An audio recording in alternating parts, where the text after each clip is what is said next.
Ma sœur a laissé son iPad déverrouillé et c'est à ce moment-là que j'ai trouvé mon groupe de discussion familiale secret où ils ont dit « Elle n'est qu'un paillasson, elle continuera à payer nos factures si nous faisons semblant de l'aimer. » Alors je les ai laissés penser cela. Ce que j'ai fait le lendemain les a tous réduits au silence. Le matin a commencé comme n'importe quel autre jour. Juste du café noir, l'écran de mon ordinateur portable clignotant avec des factures en souffrance et la pulsation d'une autre nuit blanche derrière mes yeux. Je n'étais pas d'humeur à grand-chose, surtout pas à voir ma sœur cadette, Manon, faire irruption dans mon appartement comme elle le faisait toujours, sans invitation, sans prévenir, comme si l'endroit lui appartenait. Avant de commencer, laissez un commentaire et dites-nous ce que vous feriez dans cette situation. Soyez honnête. Dites-le moi dans les commentaires ci-dessous. Nous lisons chaque commentaire. Commençons. Inès, mon téléphone est mort. Laisse-moi emprunter ton chargeur, gémit elle en jetant son sac Louis Vuitton sur mon canapé et en laissant tomber son iPad sur la table avec un claquement insouciant. J'ai esquissé un sourire fatigué et fait glisser mon chargeur vers elle.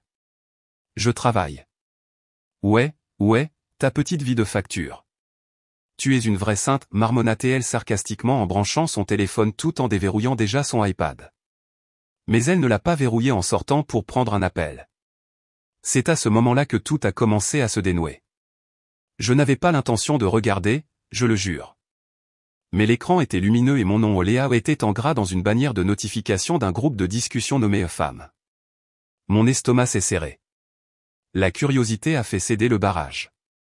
J'ai tapé dessus. C'est littéralement un paillasson lol. Genre, elle paiera juste ses fichues factures et nous remerciera encore pour le dîner. Manon, continue de lui dire qu'elle est appréciée et elle continuera à payer ton loyer. Cette fille stupide n'a pas de caractère. Papa, elle pense que l'amour signifie sacrifice. Qu'elle souffre. Contente-toi de sourire et d'acquiescer. Maman, fais juste semblant de t'en soucier. Elle est extrêmement utile. Cousine Camille. Les mots n'étaient pas des poignards. C'étaient des explosifs. Je suis resté là, figé, respirant comme si quelqu'un m'avait cassé une côte. J'ai relu la conversation, encore et encore. Des captures d'écran, je les ai toutes faites. Mes mains tremblaient en le faisant. Toute cette année à éponger les paiements de voiture en retard de mon père, à payer les dettes de carte de crédit de ma sœur, à couvrir les frais médicaux de ma mère et à faire semblant de ne pas remarquer les reçus de spa cachés dans le dossier des reçus. Tout cela en sautant mes propres repas, en mangeant du riz et des œufs tous les jours pour qu'ils puissent manger du steak derrière mon dos. Et ils pensaient que j'étais stupide. Je n'ai pas crié. Je n'ai pas pleuré. Je me suis juste assise, j'ai regardé l'écran lumineux et j'ai décidé quelque chose avec un calme qui m'a surprise moi-même. Qu'ils continuent de penser que je suis un paillasson. Juste un jour de plus. Un de plus. Et demain, ils s'étoufferont avec le silence. Cette nuit-là, j'ai préparé le dîner comme d'habitude. Pain de viande et purée de pommes de terre à l'ail, le plat préféré de Manon. Elle a mangé avec les jambes relevées sur mon canapé comme si elle en était la propriétaire. Tu es trop bonne avec nous, Léa, a dit maman lors de l'appel FaceTime familial. Elle a même fait semblant de verser une larme. Ouais, a ajouté papa en mastiquant, tu as toujours été le ciment qui maintenait cette famille ensemble. Manon a fait un clin d'œil, ne change jamais, ma sœur. Tu es parfaite comme tu es. J'ai souri à contre-cœur. Parfaite. Comme je suis. En débarrassant la vaisselle, j'ai ouvert mon ordinateur portable et envoyé 3 emails. Un à mon comptable, un à mon avocat, un à mon propriétaire. Puis j'ai éteint les lumières et les ai regardés rentrer chez eux. Aucun d'eux ne savait ce qui allait arriver. Aucun d'eux n'a vu la tempête se former. Ils pensaient juste avoir trompé la dupe. Le lendemain matin, l'appartement était calme. Trop calme. Pas de coup à la porte. Pas de SMS de Manon demandant de l'argent pour le brunch. Pas d'appel manqué de maman me faisant culpabiliser à propos de la loyauté familiale. Juste le bourdonnement du réfrigérateur et le bruit de mes doigts qui volaient sur le clavier. J'avais à peine dormi mais cela n'avait pas d'importance. Je me sentais plus éveillé que je ne l'avais été depuis des années. J'ai envoyé un dernier email à ma banque cette fois-ci. L'objet, blocage immédiat des comptes joints. Puis j'ai éteint mon téléphone. C'était tout. Plus de dépôt sur le compte de papa.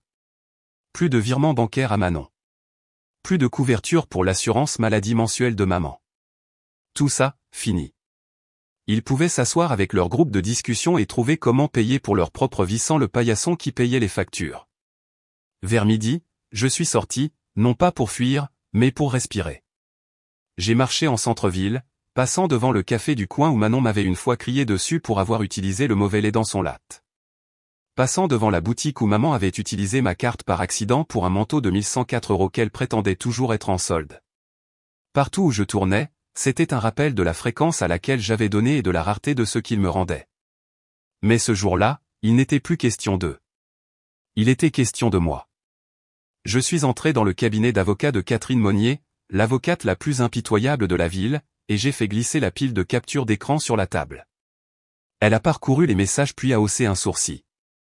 Je suppose que vous êtes prête à arrêter de payer pour l'existence de ces personnes? Je n'ai pas seulement fini, ai-je dit. Je veux que ce soit par écrit. Je veux une rupture nette et je veux que tout ce que j'ai payé soit documenté. Je veux déposer une demande de restitution civile s'ils s'en prennent à moi. Le sourire de Catherine était fin mais acéré. Oh chérie, vous êtes au bon endroit. Cette nuit-là, la tempête a frappé. Ça a commencé avec la voix de Manon stridente dans ma messagerie vocale. Léa, qu'est-ce que c'est que ça? Ma carte a été refusée chez Zara. Le paiement de la voiture de papa est revenu impayé. Et maman dit que son ordonnance n'est pas passée. Qu'est-ce qui se passe? Puis un SMS de maman, chérie, y a-t-il une erreur avec la banque? Le compte de ton père indique 0. S'il te plaît, arrange ça. Et puis un appel de papa. Je n'ai répondu à aucun d'eux. Au lieu de cela, je me suis assise à mon bureau avec un verre de vin et j'ai regardé le groupe de discussion familiale s'illuminer comme un arbre de Noël. Manon, qu'est-ce qui se passe?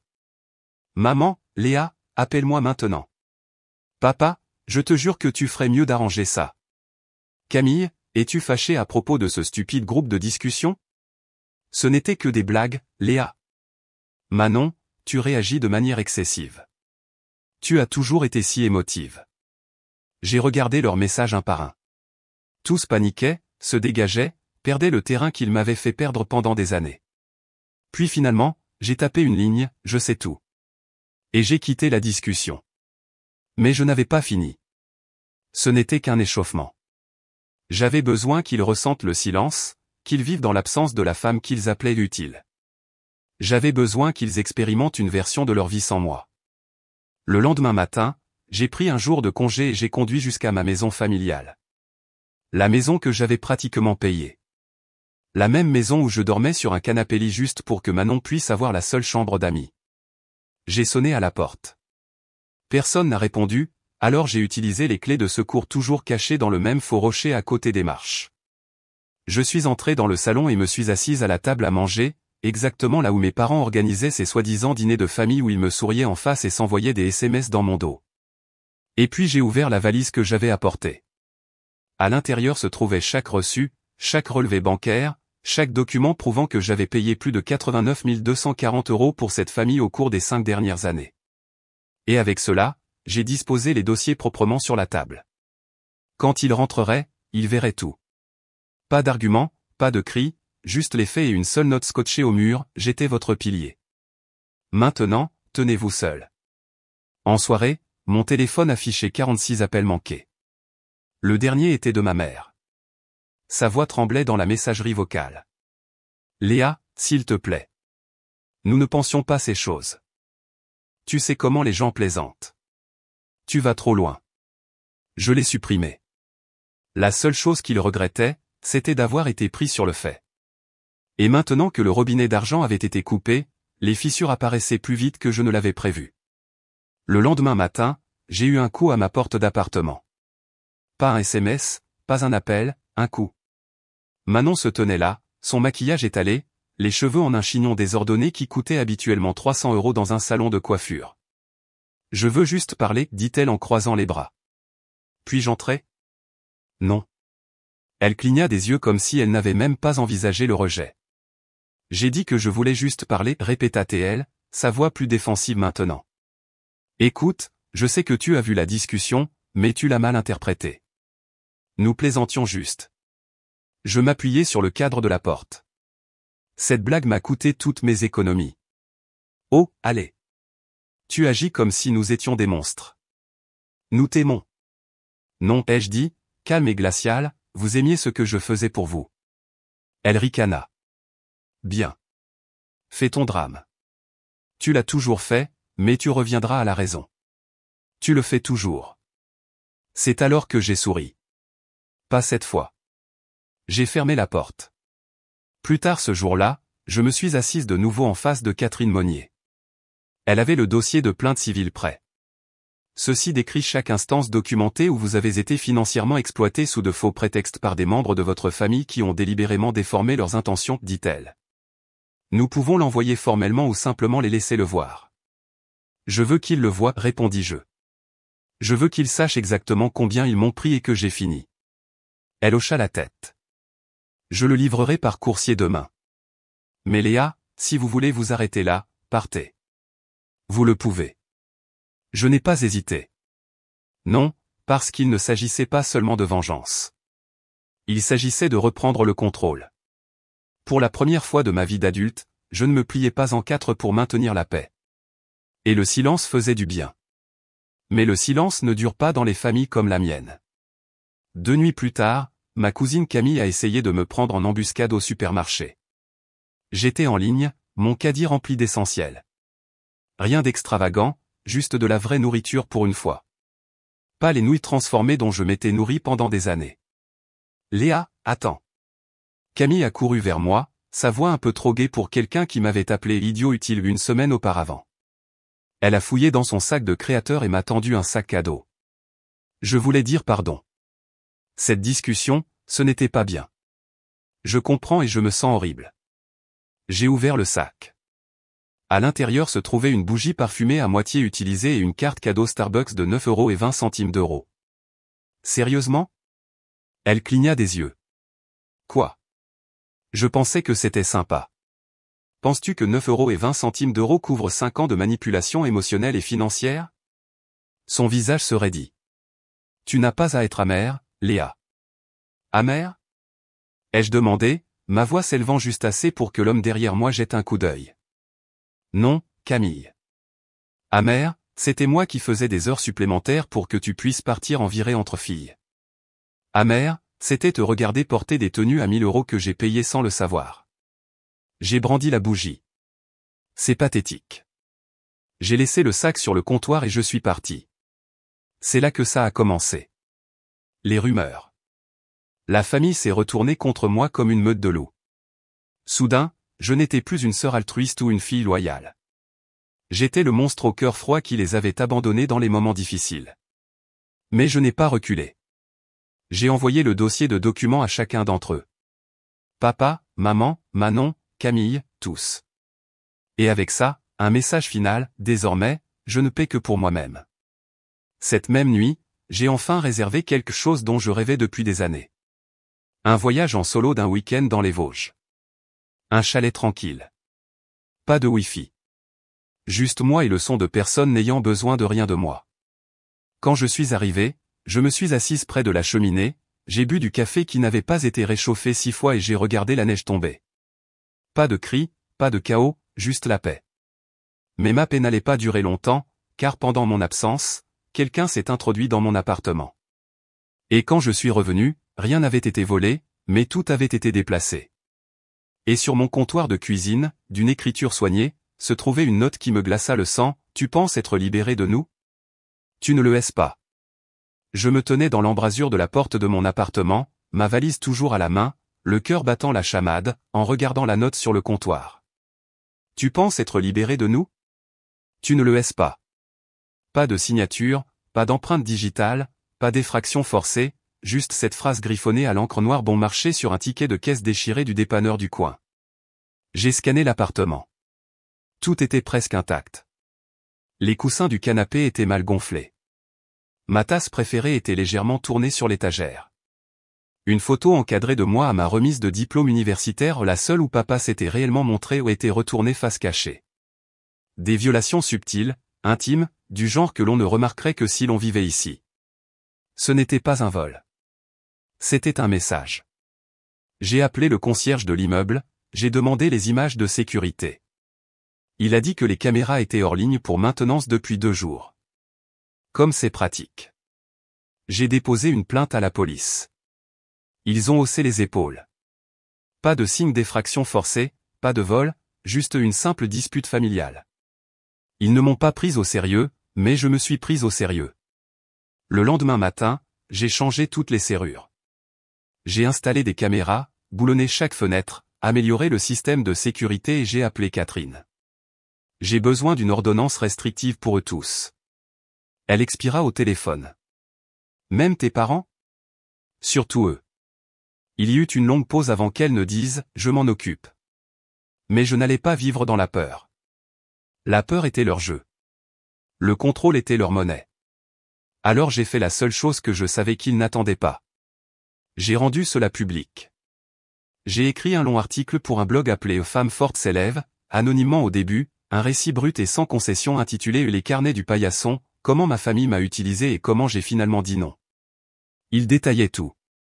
Le groupe de discussion, l'abus financier, les années de manipulation déguisée en amour, le parasitisme émotionnel qui m'avait vidé de mon énergie. En quelques jours, c'est devenu viral. Les commentaires affluaient, je pensais être la seule. Tu es courageuse de dire la vérité. Merci. C'est aussi mon histoire, mot pour mot. Des femmes de tout le pays ont partagé des histoires similaires. Des sœurs qui avaient payé le loyer de leurs frères pendant des années et n'avaient reçu que du gaslighting en retour. Des filles qui s'occupaient de parents malades tout en étant traitées de paresseuses. Des femmes qui avaient été émotionnellement victimes de chantage jusqu'à ce qu'elles n'aient plus rien. Et mon histoire est devenue un cri de ralliement. C'est alors que la famille a paniqué. Manon a appelé depuis un numéro masqué. Elle a laissé un message vocal dégoulinant de fausse douceur. « Léa, tu as étalé notre linge sale à des étrangers. Tu nous as humiliés. Est-ce que tu te sens fier ?» Puis papa a envoyé un SMS, « Tu t'es juste fait passer pour faible. » La famille pardonne toujours. Les étrangers ne le feront pas. Maman m'a envoyé un essai de 4 paragraphes sur le pardon et comment le sang l'emporte toujours. Mais il était trop tard. Leur récit s'était brisé. Ils étaient habitués à me contrôler en coulisses. Maintenant, le monde les voyait pour qui ils étaient vraiment et je n'avais pas honte. Pour la première fois de ma vie, je me suis senti pur. Mais cela ne signifiait pas qu'ils avaient fini. Une semaine plus tard, j'ai reçu une lettre. Papier à en-tête officielle, le nom de mon père en gras en bas. Tu nous dois, disait-elle. Un détail de ce qu'il prétendait que j'avais emprunté au fil des ans, meubles, nourriture, services publics partagés quand je vivais à la maison pendant mes études. Le total, 28 559,45 €. J'ai ri si fort que j'en ai pleuré, mais Catherine, non. C'est une action préventive, dit-elle. Ils essaient de provoquer un procès ou de susciter la sympathie du public. Ils veulent reformuler l'histoire. Qu'ils essaient, ai-je dit. J'ai la vérité. Ils ont des mensonges. Mais ils ne jouaient plus seuls. Le blog avait attiré l'attention d'un producteur de podcast à Paris. Il m'a appelé après avoir lu mon histoire. Léa, avez-vous envisagé de raconter ça à l'antenne? J'ai hésité. Cette histoire, elle a déjà aidé des gens, dit-il. Mais votre voix, l'entendre, votre courage, votre douleur, votre rage, cela pourrait aller encore plus loin. Alors j'ai accepté. J'ai enregistré l'épisode sous mon vrai nom. Pour la première fois, j'ai tout dit à voix haute, chaque trahison, chaque dollar, chaque blessure émotionnelle que j'avais recousue avec le silence. L'épisode a été diffusé un jeudi. Le samedi, il comptait 2 millions de téléchargements. Les gens n'écoutaient pas seulement, ils réagissaient, envoyant des lettres, des dons, des messages de solidarité, même des avocats offrant leur soutien pro bono. Et soudain, je n'étais plus la fille qui pleurait dans l'ombre. J'étais la tempête. 3 jours après la diffusion du podcast, j'ai reçu un email. Objet, procès familial retiré. Ils avaient reculé. Catherine l'a confirmé. Aucun juge n'y croyait. Ils ont cédé. Ce n'était pas la justice. C'était la survie. Ils avaient enfin réalisé que je n'avais plus peur. J'ai déménagé dans un nouvel appartement 2 semaines plus tard. Plus petit, plus calme. Le mien. Pas de visite surprise. Pas de SMS culpabilisant. Juste une paix, Une paix méritée. Un après-midi, j'ai entendu frapper. C'était Manon. Pas de maquillage, pas de vêtements de créateur, juste des yeux remplis de quelque chose qui aurait pu être du regret. Elle a tendu une lettre pliée. S'il te plaît, lis-la juste. Je l'ai prise, j'ai fermé la porte et je ne l'ai jamais ouverte. Des mois ont passé. J'ai commencé à donner des ateliers de littératie financière pour les femmes. Je leur disais ce que je n'avais jamais su, dire non ne vous rend pas sans amour. Cela vous libère. Puis un jour, je suis passé devant la fenêtre d'un café et je me suis figé. À l'intérieur, mes parents étaient assis avec Manon. Ils avaient l'air fatigués, plus âgés, brisés, comme les gens qui perdent leur influence. Je les ai regardés rire. Pendant une seconde, j'ai ressenti l'ancienne douleur, mais j'ai continué à marcher. Ils savaient l'un l'autre, et moi, j'avais enfin la paix.